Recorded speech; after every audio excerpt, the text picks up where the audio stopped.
There we go. Okay, welcome everyone to another instalment in the British Sauna Society Talk Series. I'm your host, Gabrielle Reason. I'm the Board Secretary and Communications Officer for the British Sauna Society.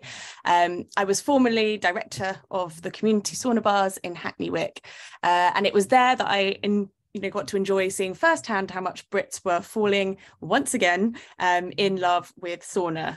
Lots of people tried to talk to us, particularly from the press, about how it's this new trend, but actually, as Melanie will go on to say, it's actually something that we've been doing for years and years and years, and it's actually something that we are perhaps reinvigorating and reigniting in our British souls. As much as we're learning about how to have decent sauna after decades of average offerings in the sauna space, it's actually wonderful to be able to look back to our own British cultures and remind everyone that we do have our own behaviours, and perhaps we should be looking back to them and wondering what we can be bringing into this new sauna revolution. So I'm very excited to introduce Melanie King, who has published 8 books of historical non-fiction covering subjects from prophecy and espionage to the history of chocolate. Melanie graduated from Sussex University and has worked in Bangkok as a staff writer for The Nation, in Brussels with Eurocrats, in the publications department at Chatham House, and in London with refugees and victims of torture. She earns a living as a writer and speaker, exploring the oddities of little-known byways of history. In her latest book, The Secret History of English Spas, which was released in September 2021. Today she's going to be focusing on the Victorian era, which was probably the last time public sweat bathing was in full swing in the UK. Melanie explains that by the end of the 19th century, there were around 600 public bars in the UK. We've just passed 50 public saunas in the UK, so we're well on our way to a revival, but we've still got a way to go yet, and hopefully we'll be able to learn about what we have to do to get there. Please keep your microphones off, and if you've got any questions, please do include them in the chat, and we'll have a short Q&A with Melanie at the end of her talk. So over to you, Melanie. Thank you very much for inviting me today. Could I just ask a quick question? Can you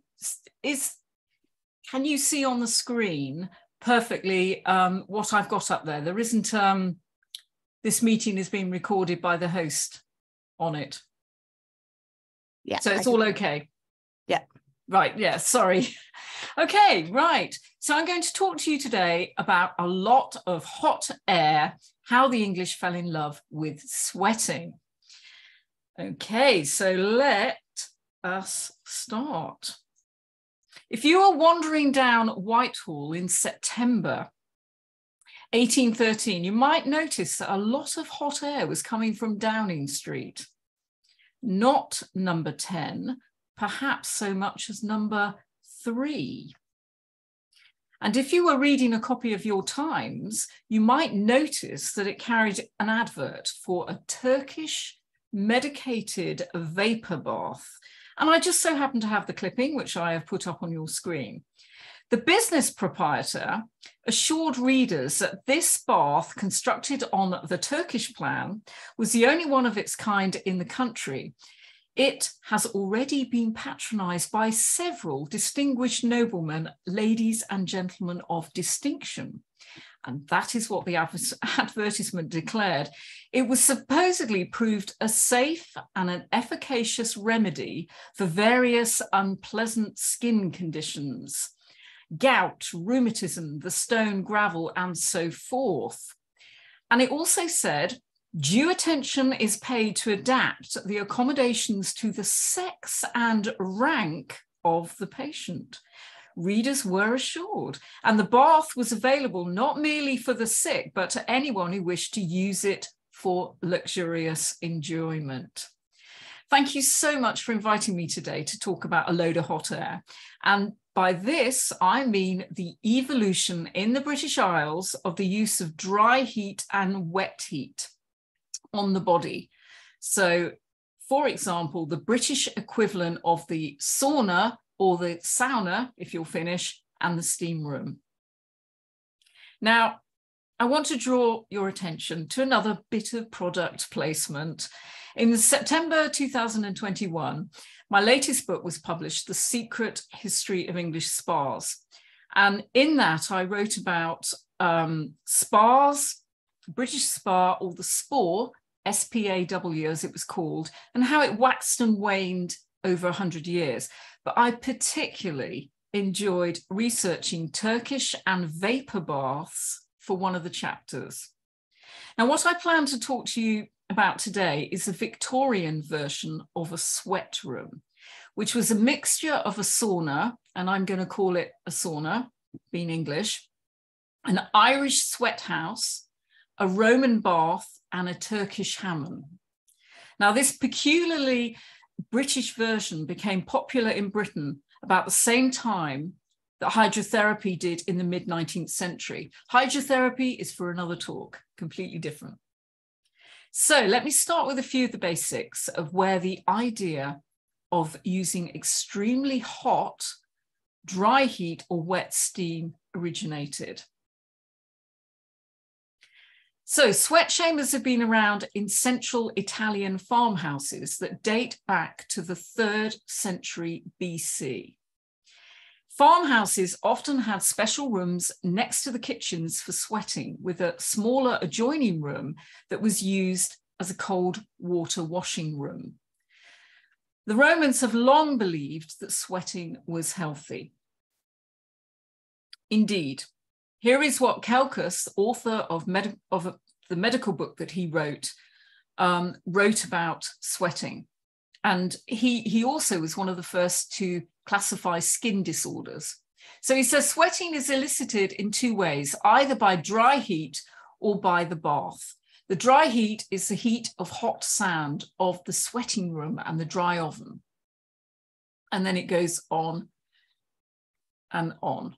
I can't actually see, I apologize, but I've got something on my screen which I can't get off unless I get out of the talk. So you'll have to read the end of that for yourself. The fact that throughout the Roman Empire, cities were full of baths, whether attached to a house, small public baths, or the huge imperial thermae, such as Thermae Caracalla, shows that the Roman commitment to bathing and health was serious. We know that. It was in the large imperial public baths built in the 2nd and 3rd centuries AD that introduced specific sweating rooms. The laconic, which is dry heat, and the sudatorium, which is steamy wet heat. Now, it's interesting that humans the world over thought inducing a good sweat was a good idea. Perhaps this stems from humorism, which was popularized by the Greek physician Hippocrates and developed by Galen, the Roman physician.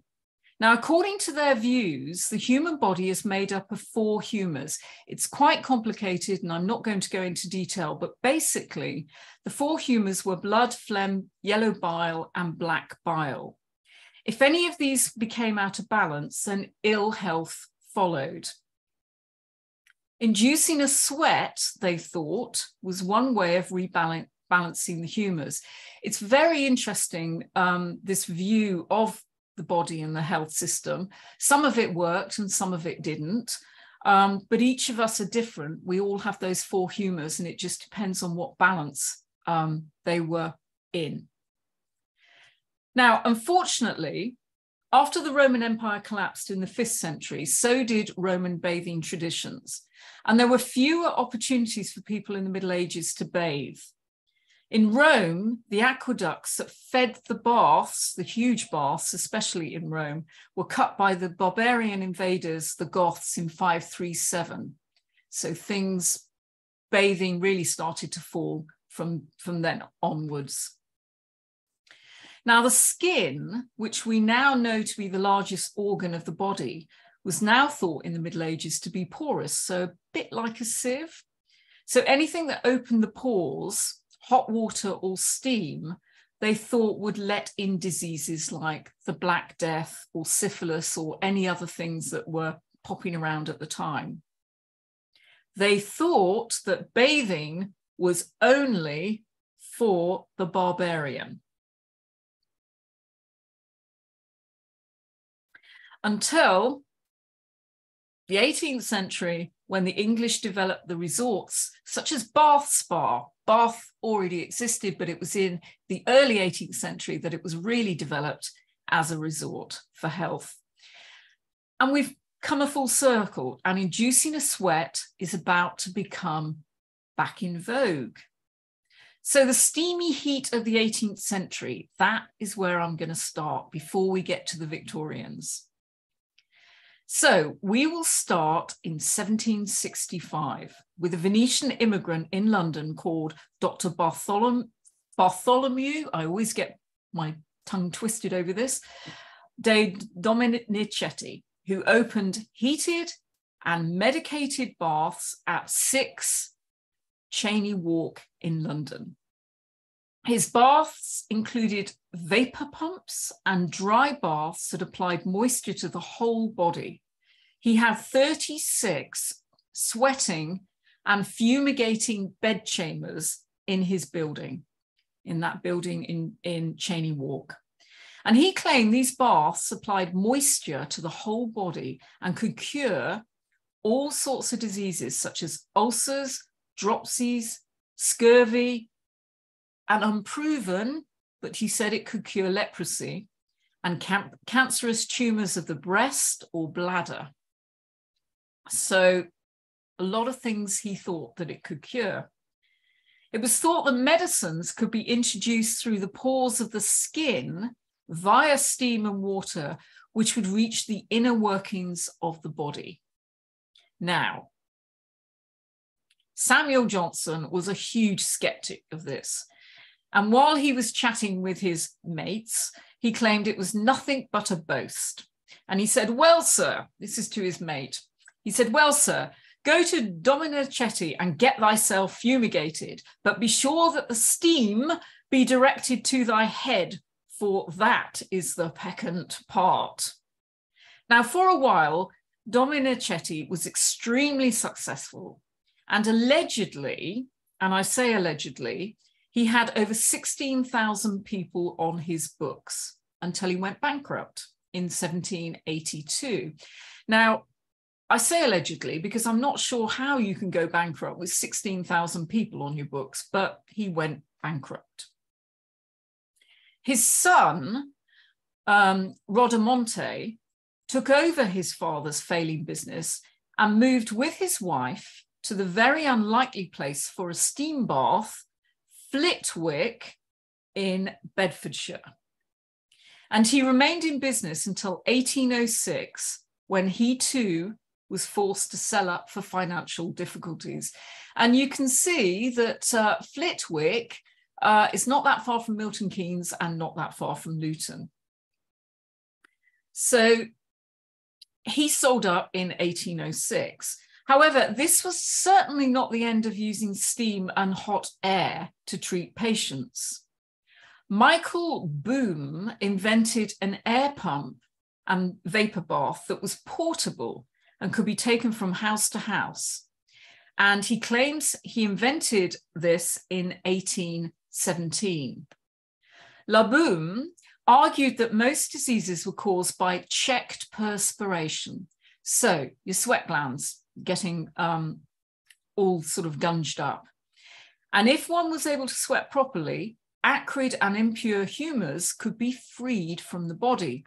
His portable sudatory, he claimed, heats air by a spirit lamp to a high temperature while the patient lies in his or her own bed. Quote unquote, the immediate effects are a genial glow, first in the feet, and thence ascending to the bowels, stomach, breast, hands, arms, and head. And by this simple means, he says, the blood is at once determined to the surface of the body and a healthful perspiration produced, and thus those obstructions removed. Now, Laboom consulted from his home in Southampton Row, not far from Russell Square in London. And he consulted between noon and 4 p.m. every day except for Sundays.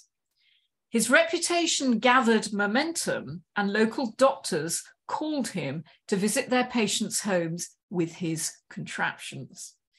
And I love looking at these contraptions. I love the one in the middle of the three diagrams of the little child that's in a little purpose-built one. I think that's really delightful.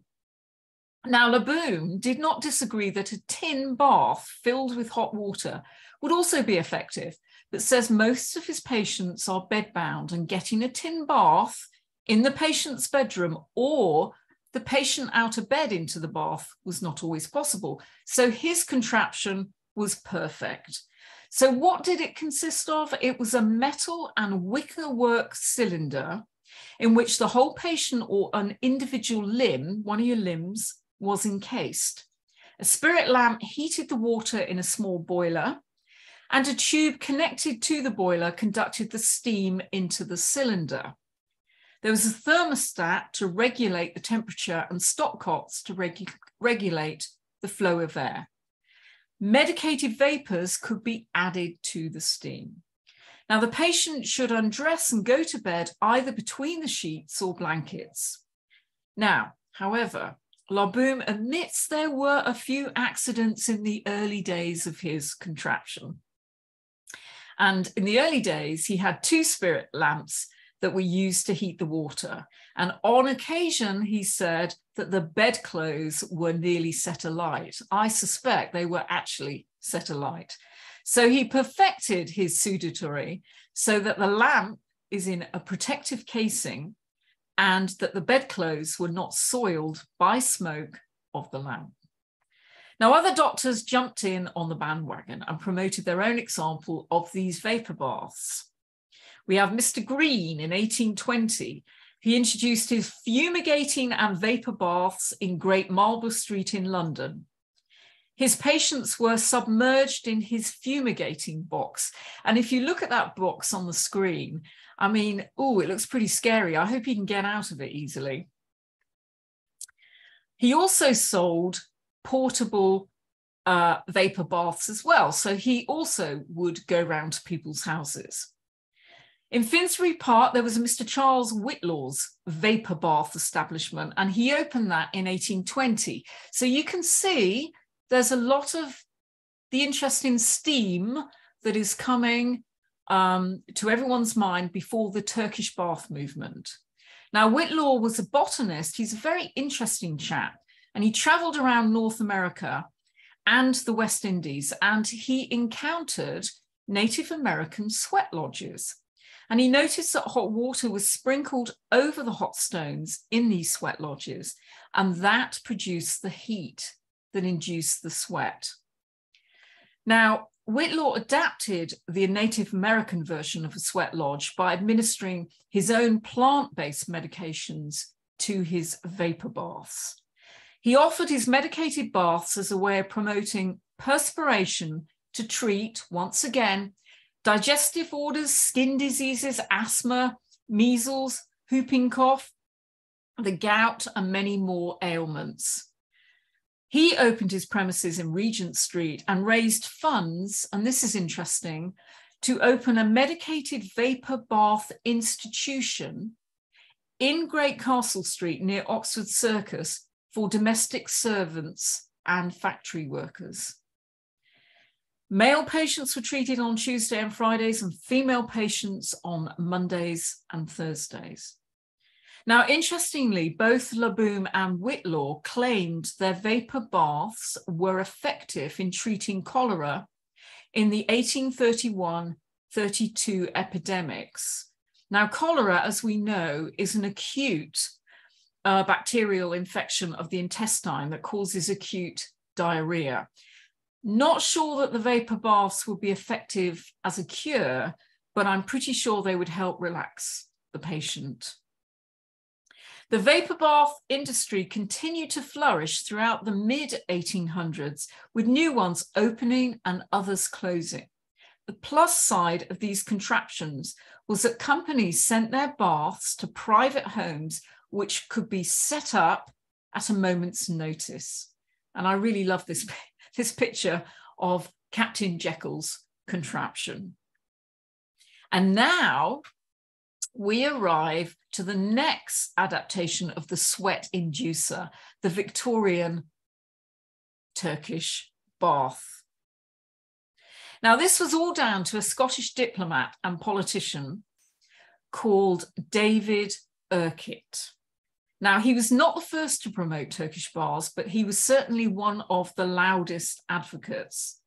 He was an eccentric but a charismatic man, and he was born in 1805. He studied at Oxford and he became a fan of Hellenism, so basically anything Greek. So much so that in 1827, he joined a naval expedition to Greece. Not totally successful, as he was wounded at the siege of Chios or Skio, depending on how you want to pronounce it, the Greek island that the Greeks fought for independence from the Ottomans. Now, from the battle, he made his way to Istanbul and he joined the British diplomatic mission, where he became completely enamored with Turkish culture, and he dropped his passion for Hellenism, Greek, anything Greek. So much so, he adopted Turkish dress, moved out of the British compound to live with locals. Now, Urquhart spent 10 years in the Ottomans before publishing in 1838. This is Turkish bath. 1838, The Spirit of the East, consisting of 2 volumes. He celebrated Turkish culture, Islam, and even campaigned to abolish the handshake in preference for the Turkish greeting. Now, returning to Britain in his mid-30s, Urquhart took it upon himself to mastermind the Turkish bath movement. He went to Turkish baths a lot. He strongly argued that such baths could provide cleansing facilities for the working classes who had no access to running water. He also was a lifelong sufferer of neuralgia, and it was really painful. So he actually found the baths really helpful for himself. The heat provided some relief for him. So with renewed passion for all things Turkish, he published a treatise, The Turkish Bath, with a view to its introduction to the British dominions. Urquhart thought that the Turkish bath was a much more economical than a public bath or a wash house, as air was cheaper to heat than water. He also envisaged that these Turkish baths would break down social barriers and social reform through hygiene. Now, we need to be clear that Urquhart's Turkish bath was slightly different from its namesake. In the Ottoman Empire, they were known as a hammam. This was from the Arabic hamar, to heat up. A hammam heated up water to create a steam bath. A Victorian Turkish bath heated the air with coal to produce a dry heat. The bather would make his way through a succession of chambers, some heated to very high temperatures of 121 degrees Celsius, right up to 250 degrees. After a really good sweat, you would then plunge into the cold water and followed by a massage. In 1857, Urquhart added a Turkish bath to his house on Monday Hill Road in Rickmansworth and opened it to the public. What took him so long to get involved in the Turkish baths? Well, he became a member of Parliament for Stafford between 1847 and 1852.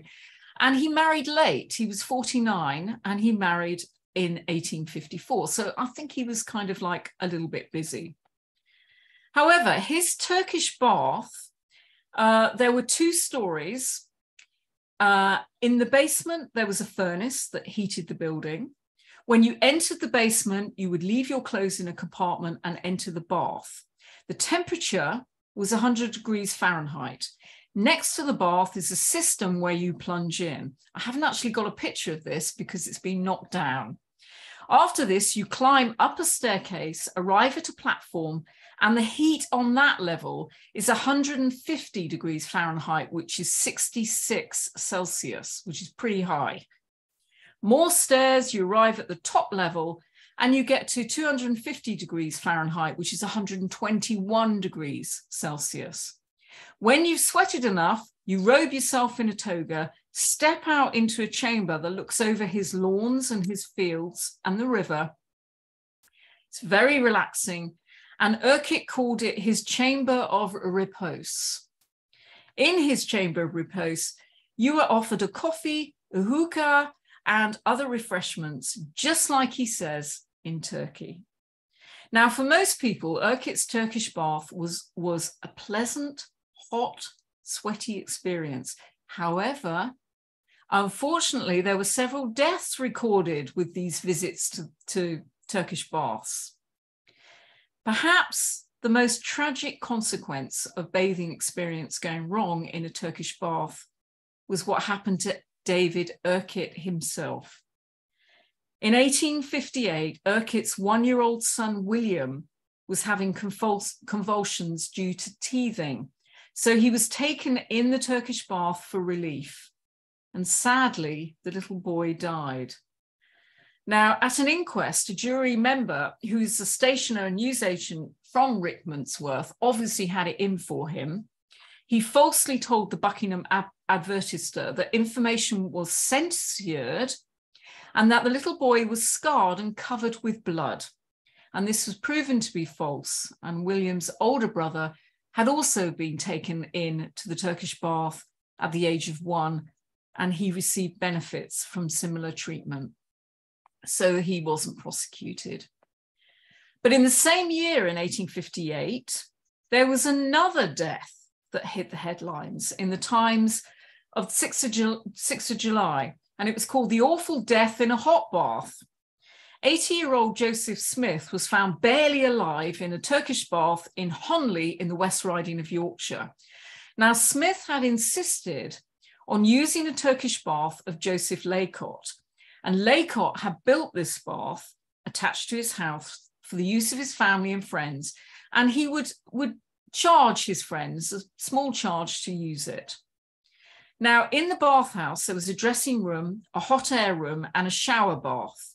The hot air bath was elevated slightly and covers the brick flues that were covering the floor by a floor of wood grating.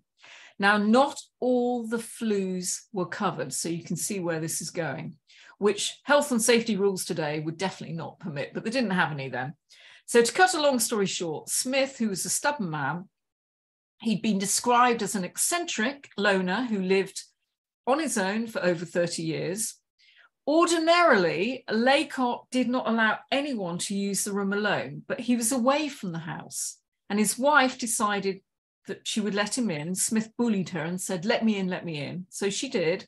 And she agreed if he paid 1 shilling instead of 3 pence. Anyway, he goes in there. Mrs. Laycott checks him. And eventually she hears groans and she opens the door to check on him. And she's greeted with a horrific sight. Mr. Joseph Smith had fallen prone on the heated flues. Quote unquote, his head, arms and hands are terribly scorched, the flesh upon his fingers, ends breaking off with slightly touching, and he died soon after. Very sad. I don't think it's anything to do with the Turkish house. He probably tripped. He was elderly. He was in there probably for too long. In 1861, the Reasoner quoted that Turkish baths are diffusing themselves like asteroids in November. So a few deaths by hot air did not deter the enthusiasm for the Victorian Turkish bath. 10 had sprung up in London alone by the end of 1861. The following year, in 1862, David Urquhart opened his flagship Turkish baths at 76 Jermyn Street in London. The company, the London Provisional Turkish Bath Company, where David Urquhart was made honorary director and the first manager, didn't stop him, with the death of his son, from still being involved in the Turkish bath movement. And here is a picture of the plan of the Turkish bath there. And as you can see, there's an entrance hall and a waiting room. And so you would go in there, you'd leave your hat, coat and valuables, and then you would go through to an inner hall where you would take your shoes off and they would be taken by an attendant. Now, before I go on to the next slide, just note at the very end of this picture, the hot room, you can see a kind of a cross. Okay, so just bear that in mind because I'll be mentioning that a little bit further on. So you would proceed with your shoes to this room, and this is the cooling room. And this room is absolutely huge. It is 70 foot long, it is 45 foot wide and 35 foot high. And this is where you would leave your outer clothes in a cubby hole, or what they would call liwans. So as you can see, the little cubby holes on the side, you would lie there, you would rest, and the liwans where you would put your the rest of your clothes. Now, after undressing, the attendant would bring you 5 cloths. First cloth would be a loin towel to cover the body. A futa, which is a towel that goes around your shoulders, would be next. And then you would be given 3 other cloths, drying the body and keeping it warm when in the cooling room. Now, you knew that you were in these particular Turkish baths because the loin towel had distinctive blue and red borders on it. Now, when you enter the hot room, so we've got to the hot room now, it is in the shape of a Greek cross. So remember I showed you the outline, so you can see at the very back of this drawing that that is the cooling room, and there are rooms coming off all of this room. And at the top, there's a huge dome. It's almost like a church, and there will be light coming through from there. As soon as you started to perspire in this very hot room, a bathman will begin your massage. So would possibly take you off to one of the little cubby holes and massage you. Now, sadly, these beautiful baths in Jermyn Street finally shut their doors in 1939 because World War II came, and a bomb destroyed the whole building in 1941. Now, Ergit's Turkish Baths was not the only one in Jermyn Street. The Savoy Baths were just down the road at number 92 Jermyn Street, and it was a bath for men only. The other baths I've just talked about were for women as well. They didn't go and have a sweat at the same time. There would be different days and times for men and women. The Savoy baths were specifically for men, and they were frequented by the likes of Benjamin Britten, W.H. Auden, the poet, Harold Macmillan, Alec Guinness, the actor, and Rock Hudson, the actor. They closed their doors in 1975. So the next time you pass Crockett and Jones, if you're in Jermyn Street, which is a men's shoe shop, think Turkish bath. Within 10 years of the first Victorian Turkish bath opening, Turkish baths appeared in Australia, New Zealand, Canada, and in 1862, Brooklyn Heights in New York. Also, some councils in the UK began opening Turkish baths specifically for the poor. Camberwell Baths in Old Kent Road, Mill Street Baths in Kidderminster, and Glossop Road Turkish Baths in Sheffield are a few examples. The poor still had to pay though, but they were affordable. Turkish baths were also added to some Victorian lunatic asylums, as they were called. The second Middlesex County Asylum, Colney Hatch, is one example. It hosted 1,500 inmates in 1854. By 1868, the baths had been used by over 600 times. And Turkish baths were open for animals. This I find fascinating. In London, Newcastle on Tyne and Harrogate for horses, in Ireland for cattle, and in Australia for sheep. Pickford Carriers, the removal firm, which still goes on today, but they don't use horses, actually built a Turkish bath for their horses at their Finchley depot. There were 3 interconnecting rooms for the horses for sweating, for washing, and for drying. Who knew? And we mustn't forget the Turkish baths that were added to workhouses, ocean liners, hydros, private clubs, and also private homes. So by the second half of the 19th century, there were 600 Turkish baths that were open throughout the British Isles. 600. So I'm going to conclude now, but according to Malkin Schifrin's brilliant website, which I recommend you all look at, there are only 11 Victorian and Victorian-style Turkish baths that are still open in the British Isles. And if you want to find out anything about Turkish baths, this is the website to go to. He spent about 15 to 20 years researching this. So this raises the question, what happened to them all? Why did they close? Was it because of this? Bathing and the fall of the Roman Empire, habits of luxury inertia, which was introduced with the magnificent baths, etc., etc. Was it because of this? Not quite cricket. Can the active fox hunting, cricketing, boating Englishman bear the same kind of treatment that benefits and gratifies the indolent, languid, luxurious Turk that was put out there in the paper?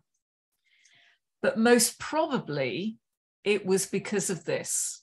July the 5th, 1948. A combination of factors, 2 world wars, the advancement in medicine, and the promotion of pharmaceuticals to cure diseases and ailments. But I think the biggest detriment to the Victorian Turkish bath, as well as hydrotherapy places, or traditional spas, was our beloved National Health Service. 5th of July 1948, every Briton was now entitled to free medical, dental, and nursing care in the country. Now, the operative word is free. So why go to a spa, a hydro, or a Turkish bath that you have to pay for when you can get your healthcare for free? Now, hopefully today, we can start educating people in the 21st century that these Victorian treatments definitely had their benefits. And on that note, I'm going to stop my talk and open it up for any questions. Thank you. Oh, that was brilliant, Melanie. Thank you so much.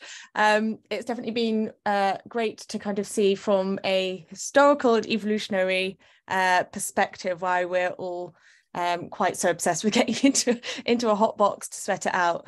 And yeah, it's, you know, I kind of really enjoy reading about this stuff, but you've gone into a level of depth that I just didn't even know, you know, that existed. It kind of really strikes me. You mentioned Malcolm Schifrin at the end there, and for anyone that might not have heard of him, he had a long career as a librarian, and then when he got to retirement, rather than relaxing, he ended up on this huge tangent of finding out all about these Victorian bathing houses. And I think even he says, you know, he's only just scratched the surface, and there's still so much more to find out about these wonderful buildings. And you know, it's not even that long ago, but it really seems to have slipped out of recent memory. So it's really brilliant, Melanie, that you're doing all this work to kind of remind us of what's gone before.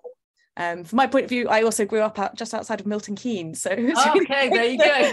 That make an appearance. I was really shocked. You know, Flitwick. yeah. If you do want to find out more about all of this, I do suggest you pick up Melanie's wonderful book, The Secret History of English Spas. You can either buy it at the Bodleian books online, or she also mentioned before this talk that apparently it's on offer on Amazon as well. So I will send round links for that afterwards. But without further ado, if we have any questions, then do put your hand up and you can ask away to Melanie. People are scratching their heads. Hopefully I'll go first. And I was just kind of wondering about, I think you kind of mentioned earlier where there's this idea that barbarians, and people didn't, they were not washing. What happened to all of a sudden have this health fascination where people hadn't quite bothered before and they start getting all these strange contraptions in their house? What was the turning point? The turning point, well, it was kind of, I think it was sort of gradual, but I don't really know exactly when the turning point was. Sorry, I can't answer that question. More of a general change then. Yes, yeah. Okay. I mean, let me clarify that. Sorry, I didn't really understand what you were saying. When the collapse of the Roman Empire happened and, all the baths started to disappear, there was a feeling with Christianity that bathing was bad for you. And part of that feeling was because they would look back at the Romans and think that it was connected to the pagans. And so that was one of the reasons why there was a reluctance to bathe. Okay. So if I hand over to David, who's put his hand up. Thank you so much. So it's super interesting. I just wondered if you had any information about the Turkish bath at the Royal Automobile Club on Pall Mall, because I note that you mentioned the couple on Jermyn Street, obviously, which aren't around still, but the one at the RAC in Pall Mall is still around. Is it? It's still around? Yeah. So I just wondered if you knew anything about it.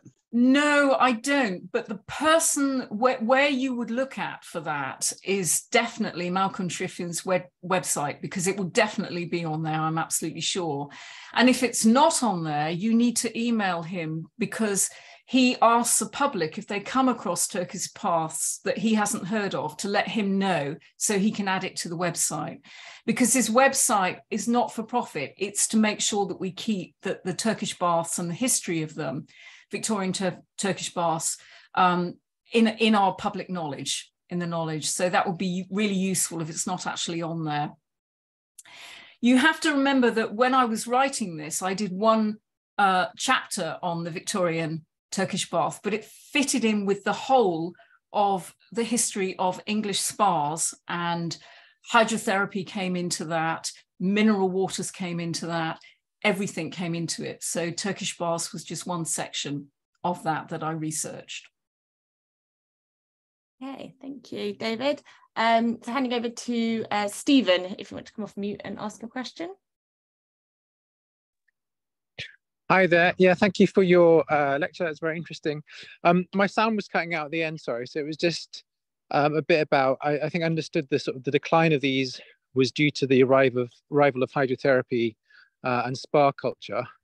But I was just asking if you knew anything about, clearly some of the sort of the steam baths we know today around sort of Billingsgate and so on have survived for a long time. So, was there any continuity of sweat bathing, and did Turkish bathing evolve into anything else? And hearing these tales of people traveling to Turkey and bringing back the culture, I'm just wondering if you knew about any arrival of Nordic culture. Was there anything like that arrived in the sort of the post-Victorian age?